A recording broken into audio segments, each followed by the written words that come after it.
Welcome, everybody. Welcome to the Filmmaker's Life.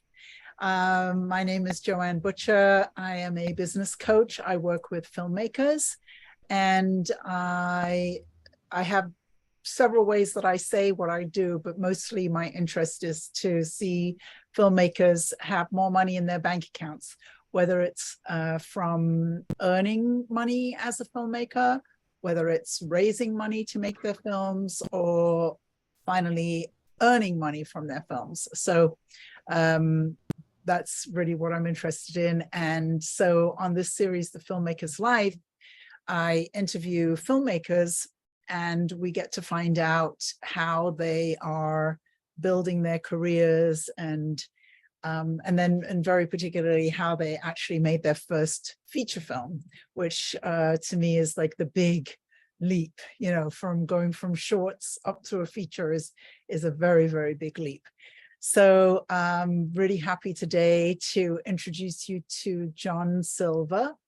And as I usually do, I don't actually do a bio, because we're gonna find out all about you as we go along.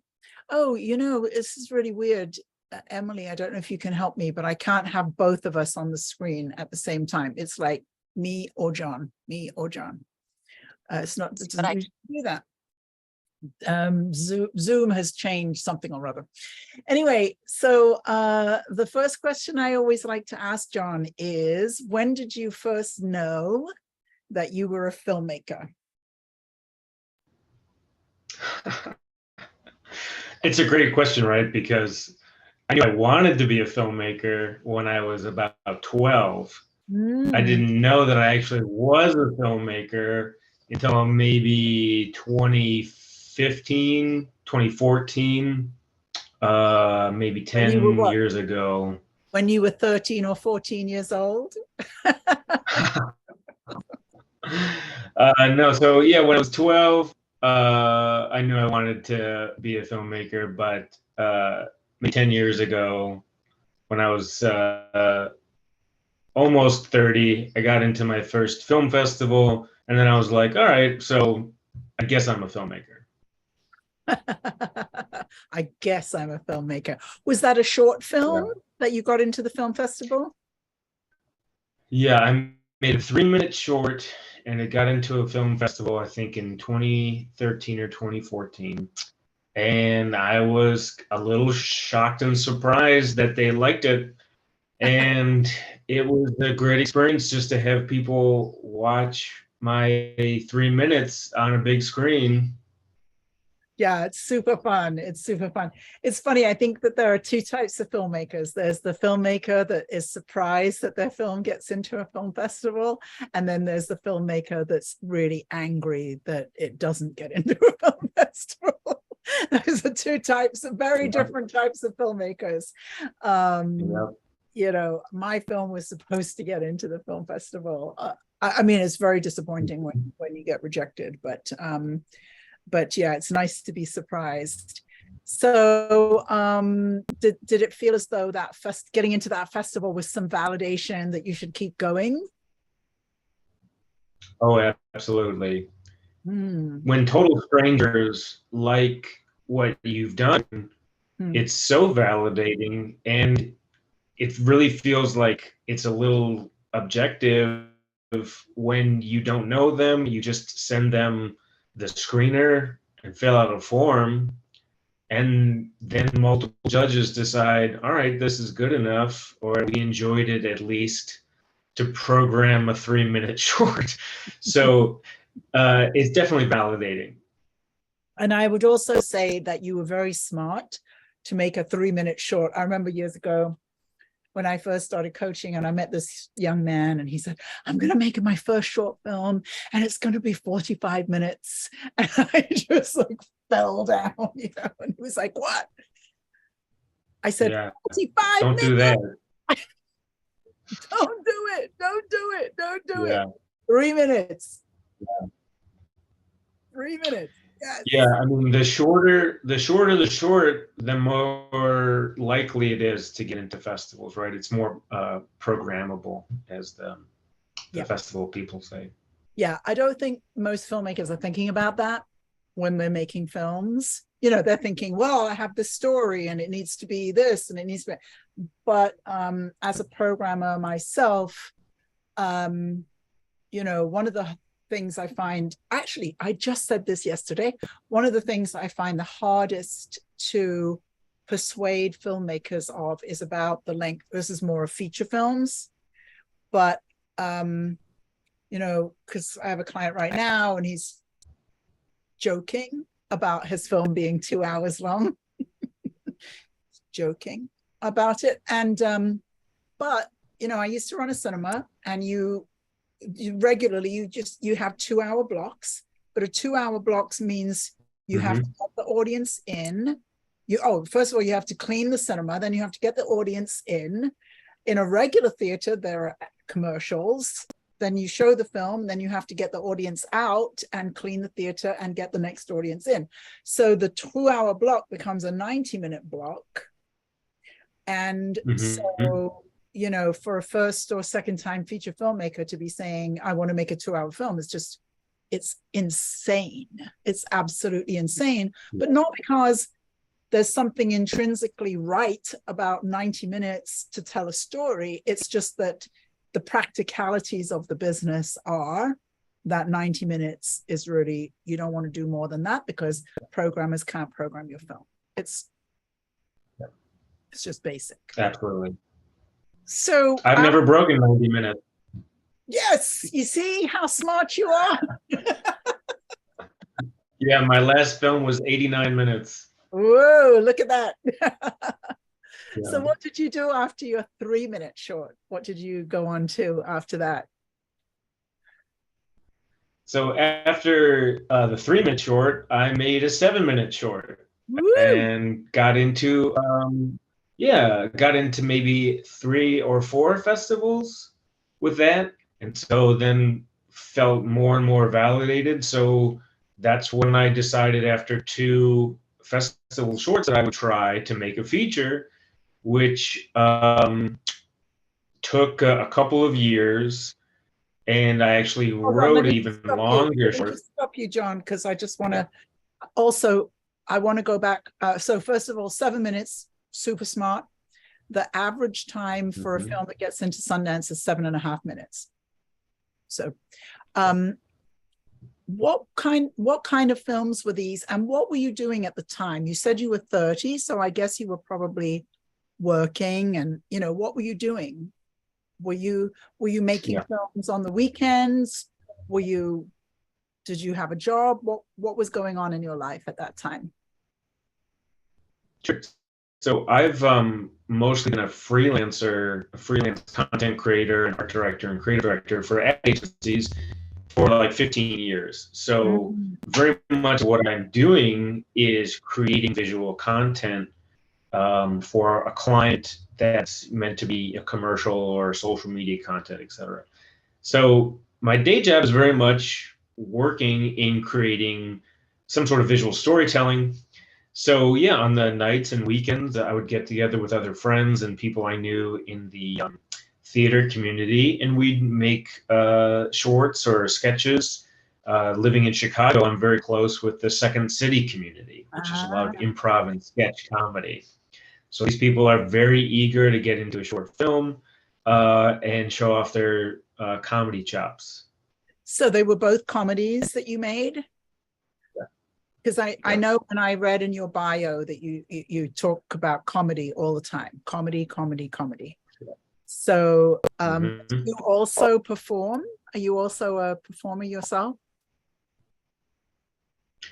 Yeah, I used to perform a lot more when I was younger. I would do improv and sketch around Chicago at theaters like Second City, IO, the Annoyance. And I just met hundreds of people who were talented performers. And I sort of always thought, well, this person would be great at this role, and this person would be great as this character later on. And so I just backlogged tons and tons of ideas, and eventually transitioned from making these sketches that were like 3 minutes. I was like, this could very easily be a short film if we just add in maybe a little bit more of a story arc, a little bit more, narrative. I'm sorry, I had just realized I'd left something on the stove. I had to go deal with it. Sorry, I don't usually run off in my interviews. So one of my mantras is 2 shorts and a feature. So I really believe I met a filmmaker. What did she tell me the other day? Before she made her first feature, she had made 900 shorts. They weren't really short, yes, but yeah, they weren't really short films. They were pieces on YouTube, but still. I've really seen very frequently that filmmakers get into a pattern of just making short films, and I don't believe in it. I think that 2 shorts and a feature. What made you think after your 2 shorts that you could make a feature? What was your thinking there? Well, so my first feature is a mockumentary.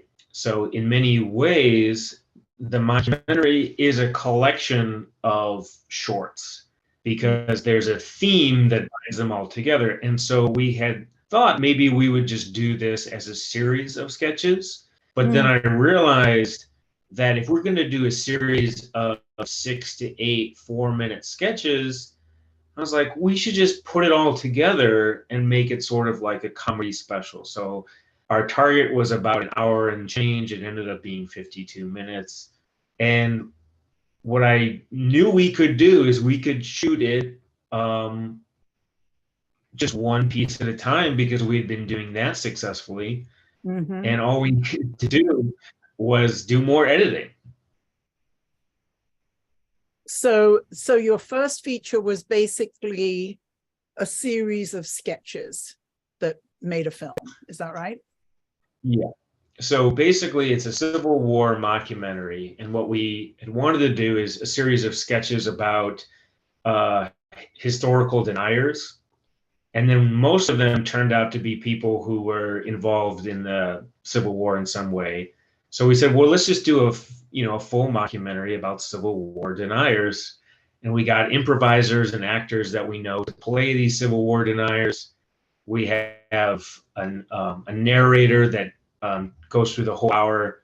And we have lots and lots of interview footage and B-roll footage, and then actual Civil War reenactment footage.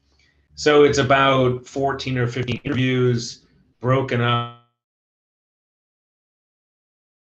over by subject of the Civil War. For instance, there's about the war itself, and there's stuff about Abraham Lincoln, there's stuff about the Emancipation Proclamation. So we wove a narrative close to the end after we decided we're just going to try for it.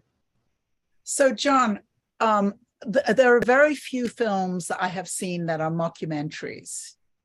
So I watched the Civil Hoax. It's incredibly well made. My goodness. Thank you. Incredibly well made. You have in the opening shot, you have these amazing photos from the Civil War, and so it just starts out at this very high-end professional level, and it stays there the whole way through. But so when I watched it, I forgot that it was a mockumentary. And so are you telling me then that those crazy people are not really out there believing that crazy shit? Excuse my French. No, they're all actors. Thank the Lord. Because even at the end where you have the titles that say something about, I can't remember how you put it, but like disinformation or something like that. Because I have to say, I read your bio. We haven't met before, and I had read your bio, and you talk about comedy, and I watched that movie, and I was not laughing. I was sweating. Because, and then right it's all made up. It's all made up, and yeah. But I just was like, the reason that it made me so anxious was because people who have these conspiracy theories, we now have to listen to them because they're running Congress. And I think the last time that you had something on the screen, it said something about these people are in our schools, or something, even in the White House. But I yeah, I mean, it was a very different world in 2018 than when we started this documentary in 2015. That's when we started writing it.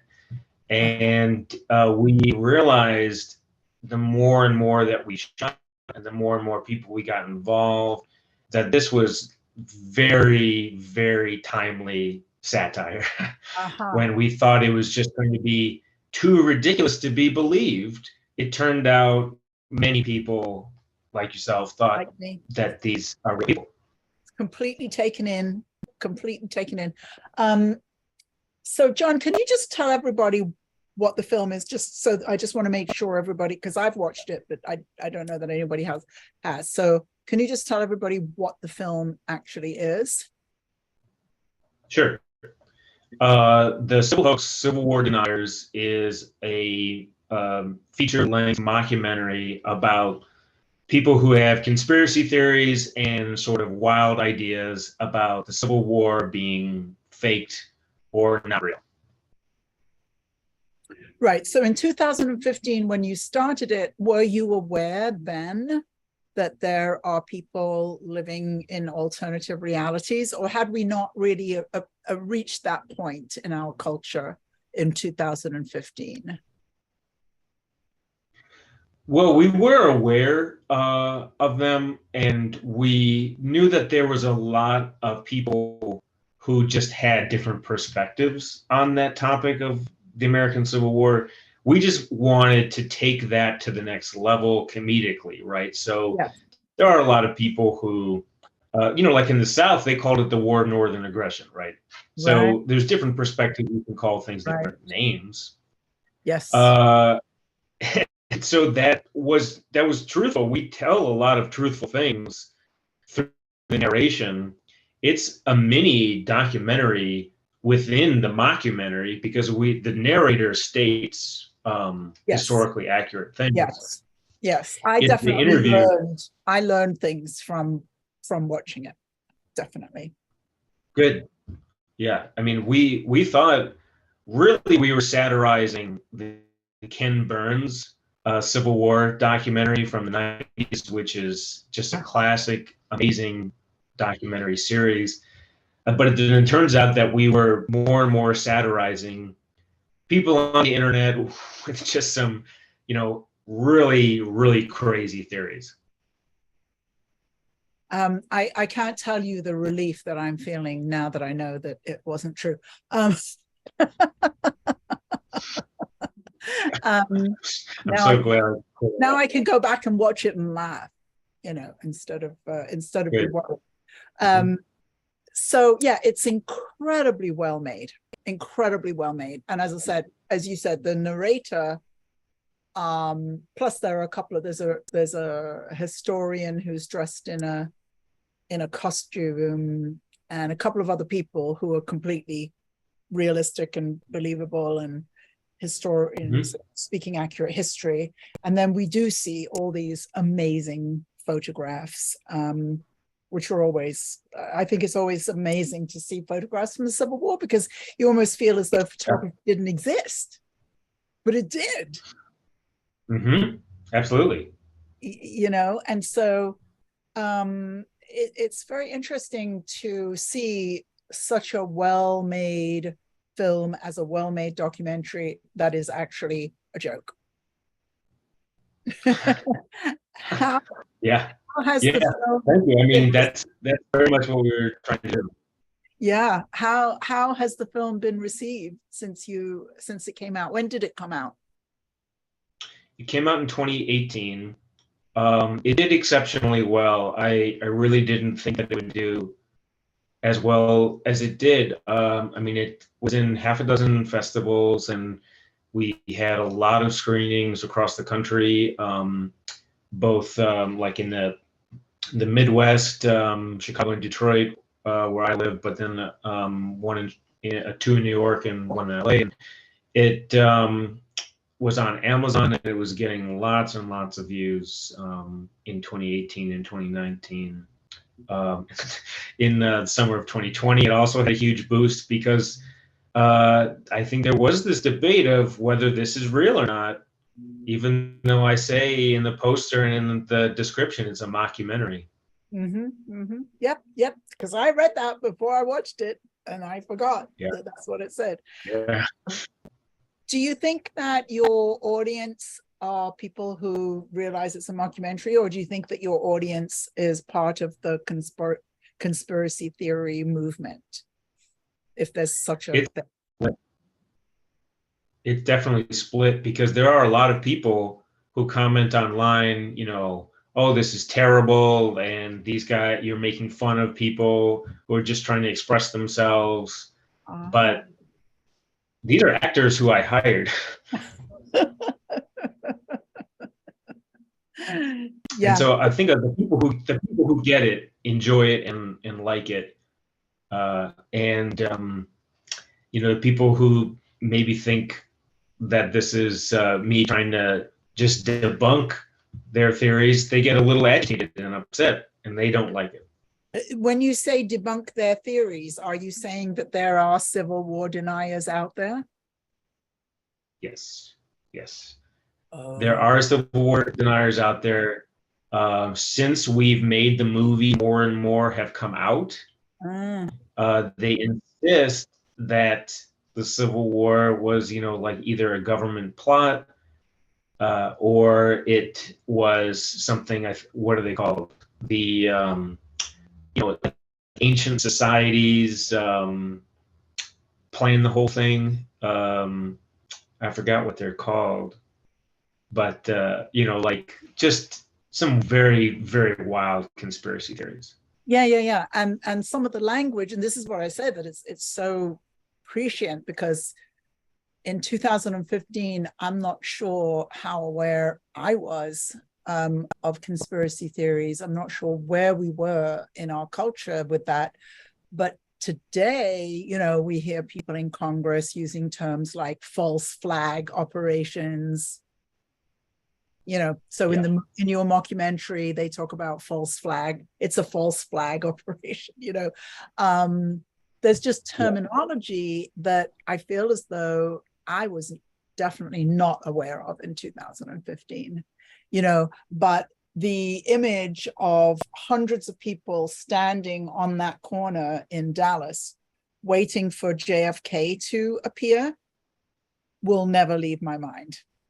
That there are hundreds and thousands or tens of thousands or hundreds of thousands of people who believe stuff that's completely insane. And then, the thing that gets me about showing up in Dallas to see JFK reappear means you have to buy hotel rooms, you have to get on a plane, you have to spend money. These people are, and I don't think it's funny, I think it's frightening. So how were you able to really get all those, you said it was in a way it's kind of a love letter in a way to the Ken Burns movie, but what are the elements that you were able to do so well from what were the techniques you used? That's what I'm trying to say. What are the techniques you used? So Ken Burns was really great at finding still photos from the Civil War and then doing these very slow zooms on them. And what he would do is, to make them feel more real, is he would put actual sound design behind them of like a battlefield, right? So you'd have musket fire and shouting and stuff like that, and commands from officers to make it feel like you're actually looking at a Civil War battle rather than just staring at a blank or a static photo. So that we use that exact same technique. Yeah, that was very good. And where did you get those amazing photos? There are some amazing museums of the Civil War that have public domain photos, Mm. and a lot of what we have was essentially just like searching and scouring the internet. And there are so many Civil War preservation societies that there's just a wealth of photography from the Civil War, because at the time cameras were now like prevalent in news organizations. So Mm. they would send photographers to the battlefields because the newspapers are like, we desperately want Civil War stories. So it's amazing how many photos there are of the Civil War, which is why I thought someone saying the Civil War would be fake, they would be denying like tens of thousands of separate photographers over the course of 4 years. Well, I hadn't heard of Civil War deniers before meeting you, but we're all probably aware of the phenomenon of Holocaust deniers, which you mention in the film. And there's way more documentation of the Holocaust than of the Civil War. There are people still living, so it's just, but there's an entire industry of Holocaust deniers who, I don't know quite how they map it in their heads, but I don't understand how any of this stuff works. But having photographs is not, that's not going to be what makes these people see reality. Do you think that having learned these techniques like the Ken Burns photograph technique, do you think that you would make a documentary again, or a mockumentary, or a documentary again? Oh, absolutely. I love the genre. There's tons and tons of mockumentaries out there that are some of my favorite films. I love the works of Christopher Guest, and there's great series now, documentary now on IFC, which is just a series of short mockumentaries. So I would absolutely make another mockumentary again, and I'm actually hoping to make another one next year. We've already started a little pre-production. Oh, okay. So actually, I with this one, you said that it had got into festivals and so on. What about distribution? How has it been in distribution for this film? It's actually been pretty good. We self-distributed through Amazon starting, I think, in late 2018 or early 2019. And just the viewership was very good. Amazon, of course, doesn't pay royalties, but the amount of people who have seen the Civil Hoax through streaming has really been impressive. So I'm very pleased with it. It's available now on 7 or 8 different platforms, and overall, I would say the distribution has been very, very good. I would like to ask questions about money, but I also don't want to put you on the spot if you don't want to answer. But no, actually, I'll tell you anything you want to know about this. Great. What was your budget for the film, and have you made your money back? And how did you raise the money for the film? How did you do that? Yeah, so initially we only spent about $3,000 on the Civil Hoax. Yeah. If you count the hours that I spent working on it, it's more like 30. But I didn't really have to pay myself because I own, the majority of it. And it was mostly just friends and family investors. I work with an executive producer, Zach Fishman, who helped found a production company that I did the production under, ShowPup Productions. And so with just small investments, we're able to make the Civil Hoax what it is. That's unbelievable. We did make our money back. You have made the money back. Yay! That's what we like to see. But Yeah. that's really amazing because the quality of the film is so high. To be able to do that for $3,000 is amazing, amazing. And so the distribution has paid you more than the $3,000 back. So that's extremely gratifying. Yeah. So yeah, for your absolutely. No, go ahead. What were you going to say? There's a slight delay, so I keep speaking over you. No, it's okay. Yeah, it's we made very profitable considering how low the budget was, because it just sort of took off viewership wise on Amazon initially because it was such a seen as like a hot topic, so it was getting just a lot of viewership. Nice, nice. So what's the next project that you're working on? So after the Civil Hoax, I did 2 more features in 2020 and 2022. The Scarlet Pirate is something that I made that is another wacky comedy. It's another satire that we made during the pandemic. It's about a pirate mutiny. And last year I directed a film called Twain Canceled, which is just finishing up post-production now and is in distribution talks. And then I have another feature script that I'm hoping to work on next year. And are you still staying with the either the $3,000 budget concept or at least micro budget? Are you still staying in that area? Well, they're definitely increasing budget. The Scarlet Pirate was much more money than the Civil Hoax. Twain Canceled was through a production company that was actually very well funded, and so that's a much higher budget. But we're still sort of in that SAG ultra low budget range, which is I think anything that's under $300,000 budget. Yeah, we're still in that range. Yeah, but it's so also nice to hear a filmmaker say it's a much bigger budget and it's under $300,000. I think that's great. Yeah, because I actually don't think you need that much money to make features. It's usually the cast or locations and things that can cause these budgets to skyrocket. And I sort of feel like the $300,000 limit is, I don't know if I would ever want to go over that amount.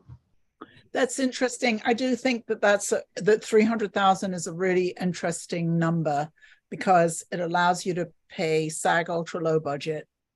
I recommend for my clients who are working on budgets less than that to pay those rates anyway for the actors.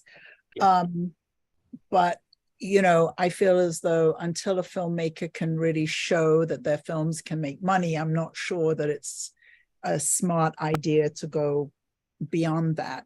So what was the Scarlet Pirate like? How did you get a pirate ship? How did you deal with Great question. So I built a pirate ship in a 600 square foot basement studio. There's a whole video I made on YouTube about the making of the Scarlet Pirate. Basically, over pandemic, just everything was shut down and I couldn't do very much of anything. So I worked on building these pirate sets. My writer friends and I, Joey Gartner and Ryan Ben and some other set people and the whole crew, we pitched in little bits and we just made these, 200 square foot sets by piecing together recycled wood and rope and barrels and things that we were hauling out of dumpsters. And the costumes were mostly just like ripped t-shirts and all sorts of things. It was just super scrappy, low budget. And then I got tons of talented improvisers and actors to do similarly, 50 different sketches that were all tied together with a narrative. And it was incredibly fulfilling. It's a very, very wonky film that is very much rooted in the election of 2020. So it doesn't hold up, we're finding, the same way. But it was to me, a personal accomplishment to get it done during the pandemic. And what about your exteriors on the pirate ship? How did you handle that? Most of those are just low budget CGI. We hired a couple of people to do some very basic things. But again, that's sort of just my experience and talent from working in multimedia for advertising, that I know how to use all of the Adobe software fairly well. Yeah, that's great. That's great. I just think that if I were, well, I have a lot of clients making micro budget films, and I just feel as though if one of my clients came to me and said, I'm going to make a story on a pirate ship, I'd probably say, yeah, don't do it. Could we think about that for a minute? Yeah. Pirate films are notoriously disastrous. There are many pirate films that were supposed to be made that didn't get finished. If you look at the history of pirate comedies, they don't always do well. And there are only a handful that were actually like successful. The Pirates of the Caribbean, these are like $100 million budgets. Right. But it was a huge risk. And there are a lot of expenses from pirate films. We were sort of inspired by these pirate films from the 1930s and 1940s, where they just had one pirate set and they kept reusing it year after year. Yes. Were those like the Errol Flynn movies? And okay. Yeah. But it does seem one of my favorite films as a kid. One of your favorite films, what? Yeah, one of my favorite films as a kid was The Crimson Pirate. It's a Burt Lancaster film from the early 50s.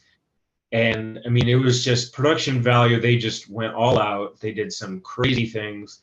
But I always thought of, like, for such a high budget action adventure film, it's very, very funny. And so that was one of my biggest inspirations. Yeah. I love the idea of doing something that would seem like you could only do it with a huge budget. I was talking to a client of mine yesterday, and he has a film in distribution now called Homestead, which is a Western.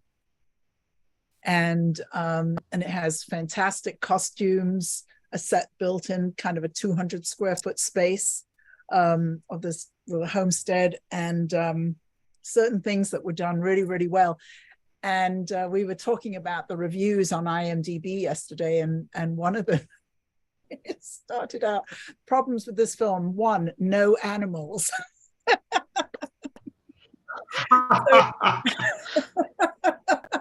He made a Western, and in the original script there was a dead cow, but by the time he made the film, it was the cow was gone.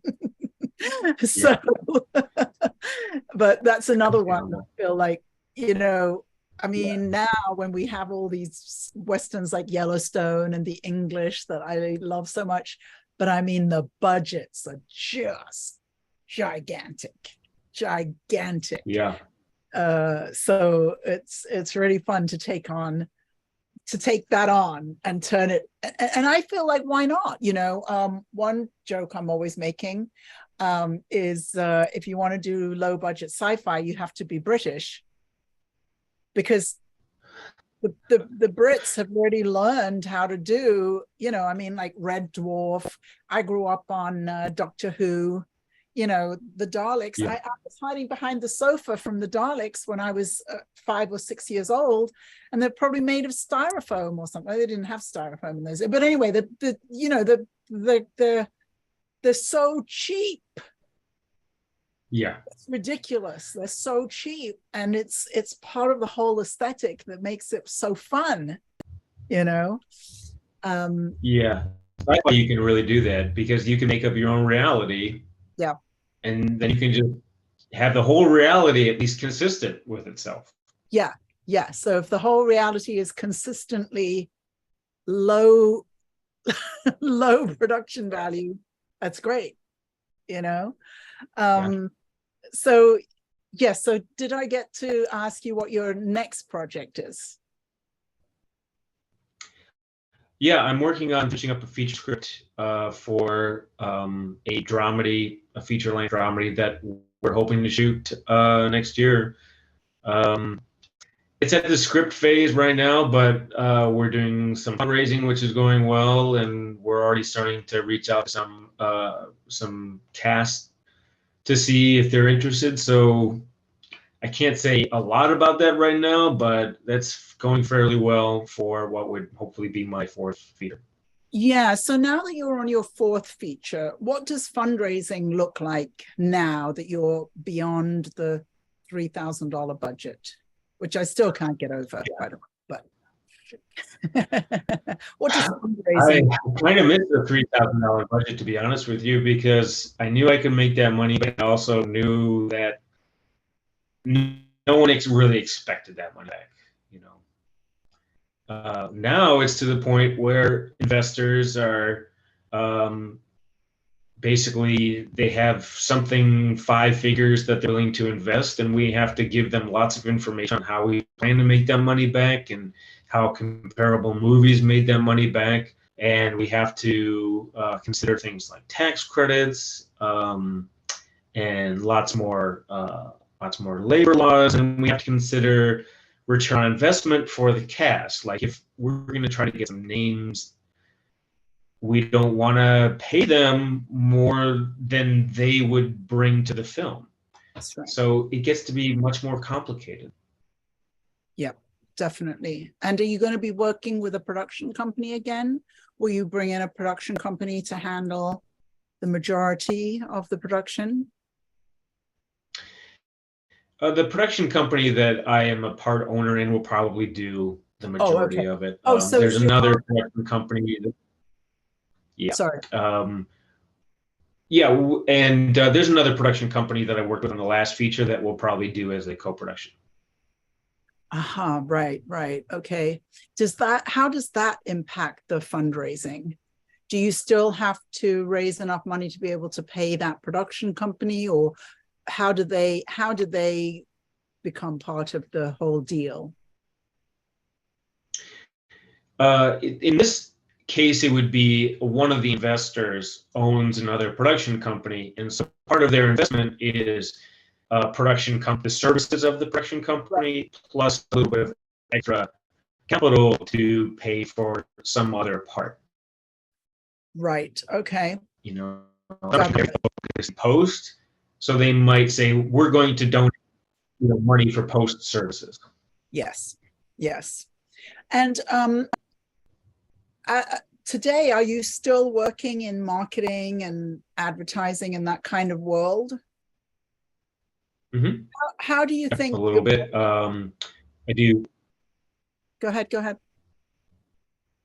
was just going to say, I've done some commercials and things like that, and you've probably seen my work on TV, and I can't really take credit for it. How do you think that your filmmaking has impacted your work in marketing? I mean, I can see how your high production value from marketing has impacted your filmmaking for sure. But do you think your filmmaking has impacted your other work, your commercial work? Absolutely. When my films get a little press, when they get into a festival, even a small festival, and say win an award, when I am now experienced with working with 50, 60 different actors over the last 5 years, I can take that experience into a commercial advertising world, because the audience in many ways are still the same people. People want to enjoy a commercial, and I'm getting hired to do sort of the fun, humorous advertising content. That's interesting. So it's changed the kind of work you're getting. Absolutely. We can go with confidence to an ad agency who wants to do a funny commercial, like Super Bowl ads are always trying for humor. Yeah. So that's in demand and has been for years. And we can go to an ad agency and say that we have all of the resources to make your commercial funnier and therefore more viewable. Right. That's very, very cool. That's really great. I love that. Yeah. So you get to be a comedy specialist in the world of advertising. That's really nice. And are you still doing any performance yourself, or are you not doing that anymore? Every once in a while, I'll do an improv show with friends just for fun. Uh-huh. Yeah. Nice. So let's open it up and see if we have any questions. Do you raise your hand? Maeve, go ahead. I for some reason today I can't pin people, but thanks, John, for coming. It's great listening to you. I'm afraid I'm going to have to leave early, but I did have a question for you. I was wondering with your mockumentary,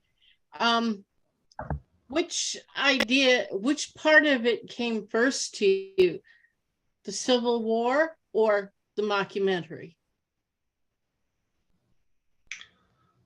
Well, that's a good question.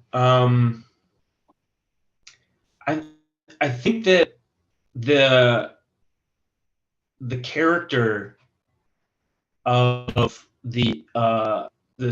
my character of Civil War was actually genuine invasion. I think that character was the very first idea that me and a writing friend had. And so we wanted to do maybe a sketch built around that. And then we expanded into more and more characters. So I think it was very much a character perspective. And that was what inspired the idea of the Civil War deniers. So I think those came first, and then the idea of a feature mockumentary came later. Did that answer your question, Maeve? Yeah, thank you very much. That just reminded me of you'll like this comparison. Absolutely Fabulous, which grew out of a single sketch. And in that single sketch, whatever her name is, the most famous one, the dark-haired one, was being interviewed by a journalist. And the journalist said, well, you run the top PR agency in England. Could you explain for the audience what PR actually is? And she says, oh, yes, PR, we PR things. Yeah. Comedy is usually born out of a small bit. Yeah. I saw that sketch after having watched all the seasons of Absolutely Fabulous and the movies. And it was just amazing to think that it just came out of that moment. Oh, we PR things. We PR things. Does anybody else have a question for Jon?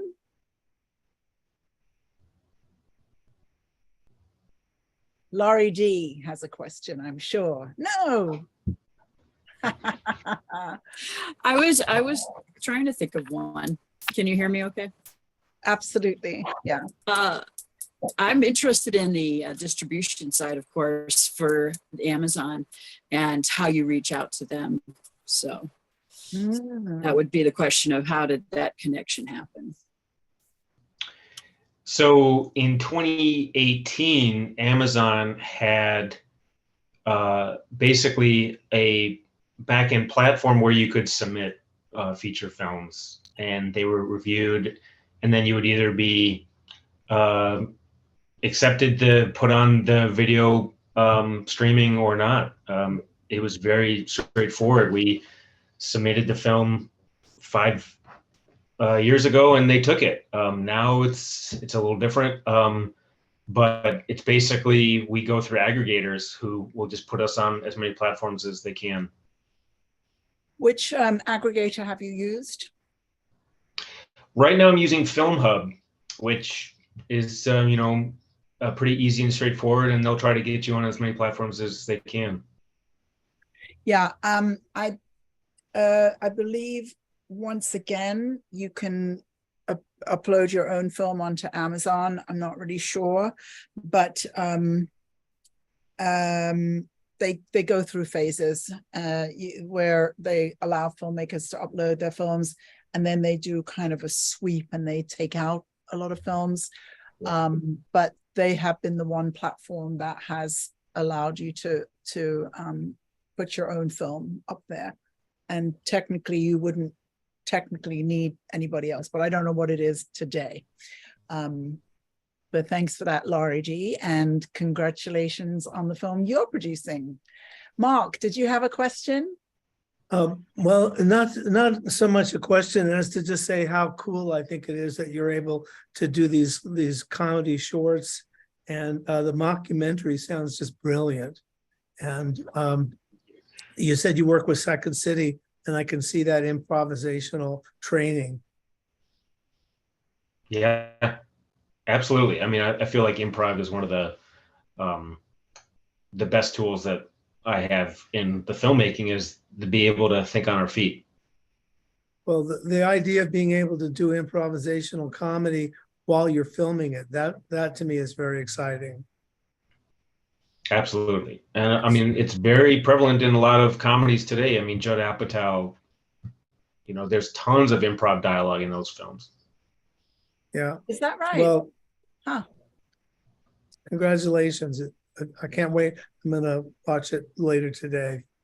Mark is a documentary filmmaker, and I think you will be very impressed, Mark, with the quality of the documentary, even though it's a mockumentary. It's very, very, very high quality. And so that I find really intriguing. I was not I love that you were fooled, that you were going, oh no, these people, what's going to happen? I was just like, oh my God. But now that I know that it wasn't, it's I'm so happy. The feminist historian particularly, I thought was hilarious. Oh yeah, she's very, very funny improviser. Very funny, but they all were. The guy with the long hair who just kind of lounges back, and they just all have a great presence and a great approach to telling their stories. The guy in the woods, he's really funny. Paul, what's your question? So I have a comment, John. One of the things that's great in what you did, John, is that this references a lot of things from the past. I'm thinking about Uranus Corporation was a movie that we all went to in the 1970s, and it was hysterically funny, and it was a pseudo documentary with all these commercials. And this is something I've been dying to do. I've been dying to do something like that, which is sketch comedy with commercials, with funny commercials. I'm dying to do it. And this gave me a very good idea, the kind of thing that you can do with almost no money. Absolutely. Mm-hmm. Yeah, and I think that, as I said, Paul, have a look at this documentary. I think you'll really. No, I saw part of it. You did? I did. This is why I was aware of it, and I thought, okay, this is really great. I'm a writer who wrote a history book about an alternate world where we lost the Civil War. Oh, yeah. It's a mockumentary book. Wow, that's great. History book. So the idea of this is great. And there are all kinds of people right now. We live in this crazy world where everyone is fake news things that we've come to pretty much accept, like World War II Holocaust, or the landing on the moon, or the Civil War. And so these are rife for turning into a mockumentary. I think it's great. Absolutely. Right. I think that one of my biggest influences was a real documentary called Room 237. Aha.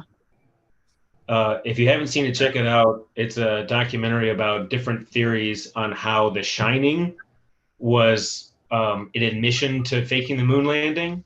Yes. So, I mean, that is a very real documentary that inspired us. But Yeah, then Room 237 is great. and This Is Spinal Tap is a perfect example Oh, of yeah. Yeah, that's that, good. that Yeah. the theaters. It hit the theaters and everyone watched it. And then Christopher Guest, everything he's done has Yes. that feel that it's Yes. kind of tongue-in-cheek mockumentary, Mhm. cinema verite, all this combined. So I think it just lends itself to some great use. Some great comedy. Yeah, yeah. Thank you, Paul. Thank you. I finally figured out the pin thing again. So, Jon, thank you so much for joining us today. That was super fun, and it's really nice to have a comic on to lighten things up and to prevent me from being as scared as I was when I watched the film. So I'm so glad I could relieve you of that. yes, thank you. Thank you. But yeah, thank you so much for coming, and we'll watch out for your next film coming up. Good luck with that. Thank you. And Congratulations. yeah, thank everybody for showing up Thank you. and learning and all of that good stuff. And we'll be back in a couple of weeks. Bye, everybody. Thank you. Bye. Thank you all.